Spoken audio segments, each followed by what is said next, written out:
Pernahkah Anda bertanya, mengapa ada orang yang dengan mudah dicintai semua orang? Mereka tidak harus cantik, tidak harus kaya, bahkan tidak harus pintar luar biasa. Namun entah bagaimana, setiap orang betah berada di dekat mereka. Apakah mereka punya karisma bawaan sejak lahir? Ataukah ada semacam ilmu rahasia yang hanya dimiliki sebagian kecil orang? Hari ini, saya akan mengajak Anda menyingkap rahasia yang jarang diketahui orang. Bagaimana cara agar kita dicintai, dihormati, dan dirindukan keberadaannya oleh orang lain.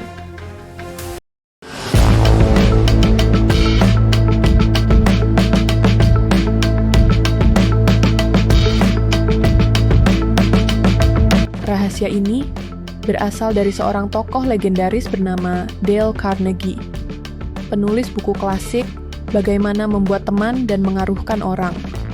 Buku ini sudah terbit sejak 1936, hampir seabad yang lalu. Namun yang mengejutkan, prinsip-prinsipnya masih relevan, bahkan semakin penting di era digital yang penuh interaksi cepat namun dangkal. Jadi, mari kita bongkar satu persatu rahasianya. Bukan sekadar tips dangkal seperti senyum lebih sering atau bersikap ramah, tetapi prinsip mendasar yang bekerja di balik psikologi manusia. Kebanyakan orang percaya bahwa untuk dicintai, kita harus menarik perhatian. Kita berlomba-lomba tampil paling keren di media sosial. Kita berusaha terlihat cerdas dalam obrolan. Bahkan ada yang mengira cinta orang lain bisa dibeli dengan uang atau kedudukan. Tapi inilah ilusi besar. Dale Carnegie menunjukkan bahwa untuk dicintai orang lain, fokusnya bukan pada diri kita, melainkan pada orang lain. Analoginya begini. Bayangkan Anda sedang menonton film. Apakah Anda lebih tertarik dengan aktor yang sibuk memuji dirinya sendiri? Atau aktor yang membuat Anda merasa terhubung secara emosional? Jawabannya jelas. Kita mencintai orang yang membuat kita merasakan sesuatu, bukan yang sibuk membanggakan dirinya. Carnegie menyatakan, "You can make more friends in 2 months by becoming interested in other people than in 2 years by trying to get people interested in you." Artinya, orang akan lebih mencintai kita bila kita benar-benar tulus menaruh minat pada mereka. Ini sederhana, tetapi sangat jarang dilakukan. Banyak orang mendengarkan hanya untuk menunggu giliran berbicara, bukan benar-benar ingin mengerti. Bayangkan, ada seorang teman yang benar-benar mendengar Anda, bukan hanya mengangguk kosong, tetapi mengajukan pertanyaan, mengingat detail kecil, dan membuat Anda merasa penting. Apakah Anda tidak akan menyukai orang itu? Analogi sederhananya, manusia seperti tanaman. Perhatian dan minat yang tulus itu seperti air. Kita semua haus akan pengakuan. Dan ketika ada orang yang memberi air perhatian itu, otomatis kita mekar, dan kita mencintai sumber airnya. Carnegie juga mengungkap rahasia sederhana. Nama seseorang adalah suara paling indah dalam telinganya. Mengapa? Karena nama bukan sekadar kata, tapi identitas, harga diri, bahkan sejarah hidup yang terbungkus dalam 2 atau 3 suku kata. Coba ingat saat seseorang salah menyebut nama Anda. Rasanya kesal, bukan?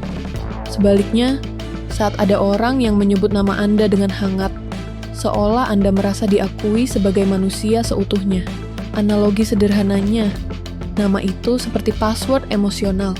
Menyebutnya dengan benar dan penuh penghargaan adalah cara masuk ke hati seseorang. Kita hidup di zaman di mana semua orang ingin didengar, tapi yang jarang disadari adalah orang lebih mencintai kita ketika kita memberi mereka ruang untuk bicara. Carnegie menyebutkan, jika Anda ingin dicintai, jadilah pendengar yang baik. Bayangkan sebuah percakapan. Anda bertemu seseorang, dan Anda membiarkan dia menceritakan kisahnya, perjuangannya, bahkan kegagalannya. Tanpa sadar, orang itu akan keluar dari percakapan dengan kesan, "Dia luar biasa. Saya suka sekali bicara dengannya." Padahal yang luar biasa bukan Anda yang bicara, melainkan dia yang merasa penting. Analogi sederhananya, menjadi pendengar itu seperti menjadi cermin. Orang tidak mencintai cerminnya, tapi mereka jatuh cinta pada refleksi dirinya yang ditampilkan cermin itu. Ini mungkin terdengar kontraintuitif. Kita sering berpikir bahwa dengan jujur dan kritik langsung, orang akan menghargai kita. Tapi kenyataannya, kritik yang tajam justru membuat orang menutup hati. Carnegie menekankan, jika ingin dicintai, jangan mengkritik orang secara frontal.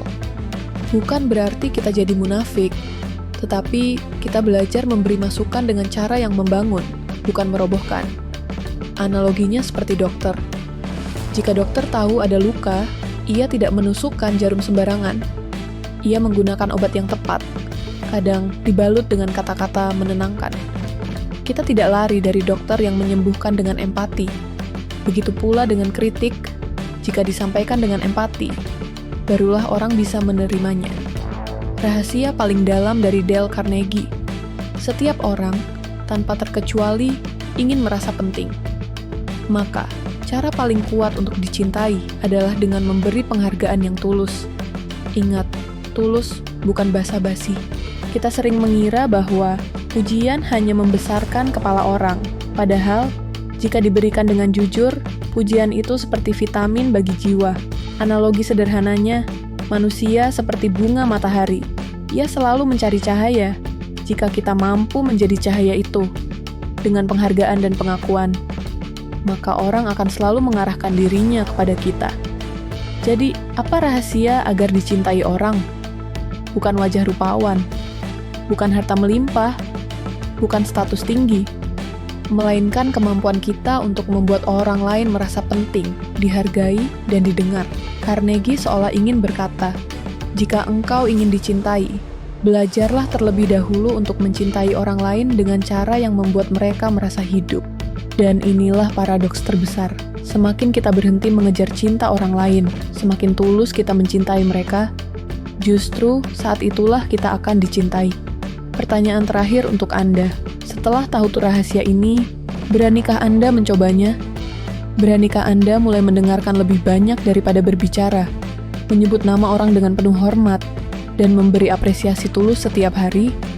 Karena mungkin rahasia terbesar untuk dicintai bukanlah mencari cinta, melainkan menciptakannya. Sampai jumpa di konten berikutnya, kita akan bongkar rahasia psikologi lain yang lebih dalam lagi.